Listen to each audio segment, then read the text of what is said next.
Hello students, नमस्कार। आप सभी का इस यूट्यूब चैनल में स्वागत है।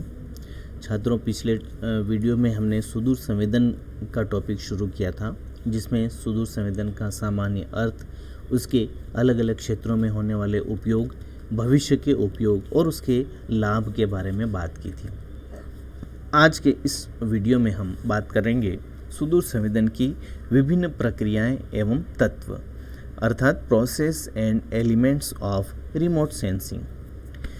रिमोट सेंसिंग क्या है, मैं आपको पिछले टॉपिक में वीडियो में बता चुका हूँ। अभी हम यहाँ देखेंगे कि सुदूर संवेदन की जो प्रक्रियाएं हैं, हम उन्हें मुख्य रूप से दो भागों में बांट सकते हैं। ये दो भाग कौन से हैं? सुदूर संवेदन की प्रक्रियाएं दो भागों में बांटी जाती हैं, जिसमें पहला होता है दत्त अर्जन, अर्थात डाटा एक्विजिशन, डाटा कलेक्शन करना। सीधी सी भाषा में अगर कहा जाए तो आंकड़े, दत्त का मतलब होता आंकड़े। ऐसे तत्व एवं विधियां जिनके प्रयोग से किसी भू संसाधन मतलब पृथ्वी पर प्राप्त विभिन्न संसाधन जो प्रकृति ने प्रदान किए, वस्तु या क्षेत्र के संबंध में सूचनाएं एकत्रित की जा सकती हैं, उन्हें दत्त अर्जन कहते हैं। आया समझ में? दत्त अर्जन का मतलब क्या है? आंकड़े एकत्रित करना, और उसके लिए जो भी हम विधियां प्रयोग में लाते हैं वो सभी दत्त अर्जन कहलाती है। दूर संवेदन से यह दत्त उत्पाद, डाटा प्रोडक्शन या सूचनाएं निम्न दो रूपों में प्राप्त होती हैं। हम जब भी इस तकनीक का उपयोग करते हैं तो इस तकनीक से हमें जो डाटा उपलब्ध होते हैं वो दो तरह से प्राप्त होते हैं। एक चित्र के रूप में, जिसे हम चित्रीय अर्थात पिक्टोरियल बोलते हैं, और दूसरा आंकड़ों के रूप में, जिसे हम अंकीय या डिजिटल डाटा कहते हैं। तो ये दो तरह के आंकड़े हमें प्राप्त होते हैं। दत्त अर्जन की प्रक्रिया 6 तत्वों या अवस्थाओं में पूर्ण होती है। तो ये जो डाटा कलेक्शन की प्रक्रिया है वो प्रक्रिया 6 प्रोसेस में पूर्ण होती है। इन प्रोसेस के बारे में हम समझने का प्रयास करते हैं और इसके कौन कौन से एलिमेंट्स है उसको देखेंगे इसमें। सबसे पहला प्रोसेस है विद्युत चुंबकीय ऊर्जा, अर्थात इलेक्ट्रोमैग्नेटिक एनर्जी। ये क्या होती है?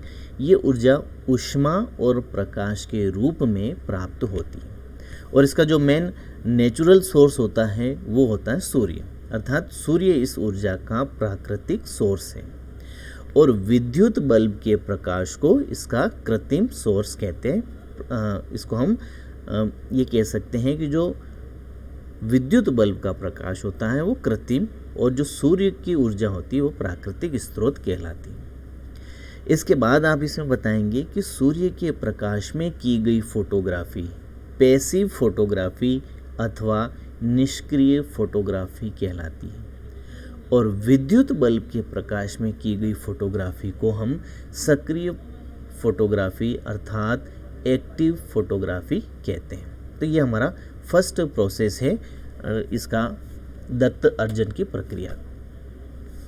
सेकंड पॉइंट हम इसमें बताएंगे, विद्युत चुंबकीय ऊर्जा तरंगों के रूप में संचरण करती है।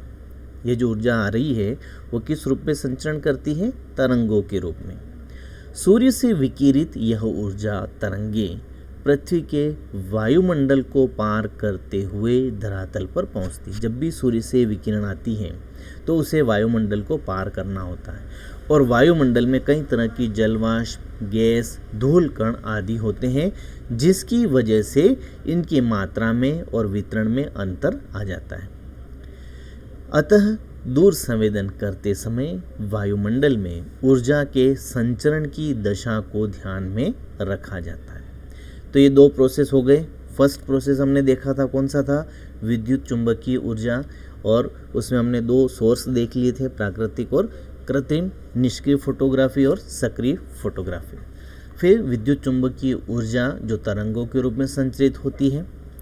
तीसरा जो प्रोसेस है वो है पृथ्वी पर पहुंचने वाली विद्युत चुंबकीय ऊर्जा धरातलीय पदार्थों के साथ अन्योन्य क्रियाएं करती, इंटरेक्शन होता है इनमें। धरातल के किन्हीं दो पदार्थों की विद्युत चुंबकीय ऊर्जा से अन्योन्य क्रिया एक समान नहीं होती है, और इसी असमानता की वजह से उन पदार्थों में अंतर स्थापित किया जाता है और जिससे उन्हें हम अलग अलग देख पाते हैं, अलग अलग पहचान पाते हैं।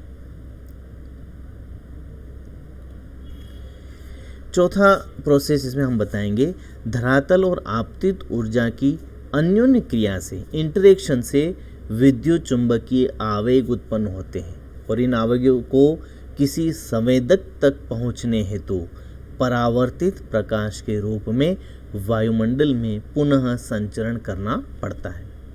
और जब ये पुनः संचरण करते हैं तो फिर नेक्स्ट प्रोसेस में क्या होता है, धरातल से आने वाले इन विद्युत चुंबकीय आवेगों को ग्रहण करने हेतु सुदूर संवेदन में 2 प्रकार के प्लेटफॉर्म या स्थान चुने जाते हैं। जब ये आवेग आएंगे तो इन्हें कौन कलेक्ट करेगा, उनको कौन ग्रहण करेगा? यहाँ 2 तरह के प्लेटफॉर्म हैं, प्लेटफॉर्म या स्थान, जहाँ पर इस तरह के कृत्रिम उपग्रह प्लेटफॉर्म रखे होते हैं। जैसे फर्स्ट है वायुमंडल आधारित प्लेटफॉर्म और सेकेंड अंतरिक्ष आधारित प्लेटफॉर्म। प्लेटफॉर्म मतलब स्थान है जहाँ पर इस तरह का, जैसे गैस के गुब्बारे पहले काम में लिए गए, उसके बाद वायुयान का उपयोग किया गया जहाँ पर इस तरह के स्वचालित कैमरे रखे जाते हैं। और दूसरा है अंतरिक्ष आधारित, उसमें आएंगे रॉकेट, अंतरिक्ष यान और कृत्रिम उपग्रह। तो इस तरह से जो चुंबकीय आवेग होते हैं उन्हें ग्रहण करने के लिए 2 प्रकार के प्लेटफॉर्म चुने जाते हैं, जिसे हम वायुयान या अंतरिक्ष के उपग्रह को कह सकते हैं। इन प्लेटफॉर्म में अलग अलग प्रकार के कैमरे और संवेदक तंत्र लगे होते हैं, चाहे अंतरिक्ष आधारित हो चाहे आपका जो मैंने बताया था वायुमंडल आधारित हो। दोनों में अलग अलग तरह के कैमरे और संवेदक तंत्र लगाए जाते हैं। कैमरा भी एक प्रकार का संवेदक होता है, परंतु इससे धरातल या दृश्य क्षेत्र का सीधा फोटो प्राप्त हो जाता है, जबकि अन्य प्रकार के संवेदक धरातल से परावर्तित विद्युत चुंबकीय आवेगों को अंकों के रूप में आलेखित करते हैं, जिसे हम अंकीय डाटा कहते हैं। और इस प्रकार भिन्न भिन्न प्लेटफॉर्म से 2 प्रकार के डाटा प्राप्त होते हैं, जिसमें मैंने पहले भी बताया था, एक डाटा चित्रों के रूप में प्राप्त होता है जिसे हम पिक्टोरियल या चित्रीय दत्त उत्पाद कहते हैं, और दूसरा होता है अंकीय दत्त उत्पाद या डिजिटल डाटा। तो इस तरह से पूरी प्रक्रियाएं कंप्लीट होती है और अंत में हमें चित्र या अंक के रूप में डाटा प्राप्त होते हैं।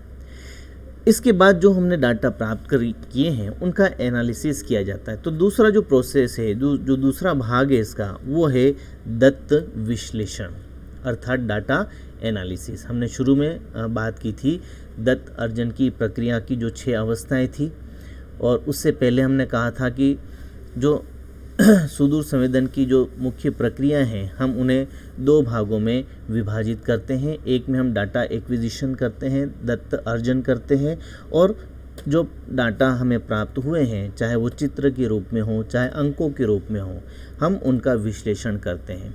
तो हमारा जो सेकंड पॉइंट है वो डाटा एनालिसिस या दत्त विश्लेषण कहलाता है। अब इसमें क्या होता है, विभिन्न प्रकार के संवेदकों द्वारा भेजे गए दत्त उत्पाद, दत्त से मतलब आप समझ लें जो भी आंकड़े प्राप्त हो रहे हैं के क्षेत्र में सभी विवरण अंकित होते हैं। तो जो उत्पाद हमें मिल रहे हैं, जो डाटा हमें मिल रहा है, उसमें उस क्षेत्र के सभी प्रकार के विवरण अंकित होते हैं। अब जो विवरण अंकित है हम उसे आसानी से नहीं पहचान सकते। इनको पहचानने और उनके बारे में जानकारी प्राप्त करने के लिए आपको पर्याप्त श्रम, उससे संबंधित ज्ञान, पर्याप्त अभ्यास और अनुभव की आवश्यकता होती है। कोई सामान्य आदमी उस अंकित वर्णन को नहीं समझ पाएगा। अंकीय दत्त को कंप्यूटर की सहायता से प्रतिबिंब में परिवर्तित किया जाता है और विभिन्न प्रकार के उपकरणों, कौन से उपकरण, जैसे स्टीरियोस्कोप आदि की मदद से फोटोचित्र और प्रतिबिंबों का विश्लेषण किया जाता है। विश्लेषण के इस कार्य में संदर्भ दत्त अर्थात जो रेफरेंस है जिनसे हमने दत्त कलेक्ट किए हैं, अर्थात संबंधित क्षेत्र के पहले से उपलब्ध स्थलाकृतिक अंशचित्र, जिसे हम टोपोशीट कहते हैं, आंकड़े जो भी उपलब्ध हैं और अन्य मानचित्रों का महत्व होता है, अर्थात इनका महत्वपूर्ण स्थान होता है।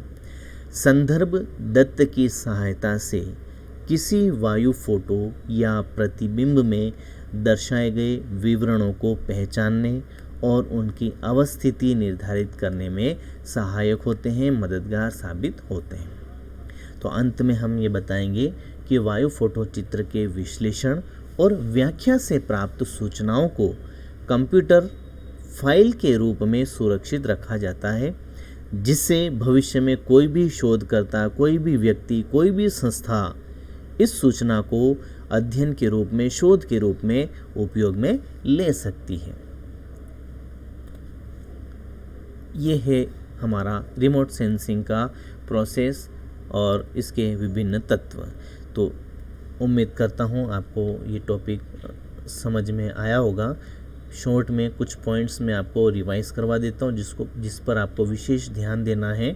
हमारा ये टॉपिक का नाम था प्रक्रिया एवं तत्व, अर्थात सुदूर संवेदन की विभिन्न प्रक्रियाएं। हमने इन प्रक्रियाओं को दो भागों में विभाजित किया था। पहले हमने दत्त अर्जन की बात की थी और फिर हमने दत्त विश्लेषण की बात की थी। दत्त उत्पाद या जो सूचना हमें मिलती है वो हमने देखी थी दो रूपों में हमें प्राप्त होती है, चित्रीय रूप में और अंकीय रूप में। फिर हमने देखा था दत्त अर्जन की जो प्रक्रिया हैं, जो 6 तत्वों या अवस्थाओं में हम बांट सकते हैं, उनके बारे में हमने बात की थी। इसके पहले पॉइंट पर आपको विशेष ध्यान देना है।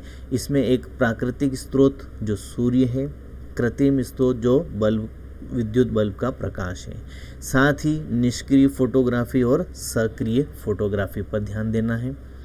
इस तरह से ये 6 प्रक्रियाएं पूर्ण होती है। फिर हमने देखा था, इसको हम आगे भी देखेंगे इस पॉइंट को, जो लास्ट 5वां पॉइंट था, जिसमें 2 प्रकार के प्लेटफॉर्म या स्थान की बात हमने की थी।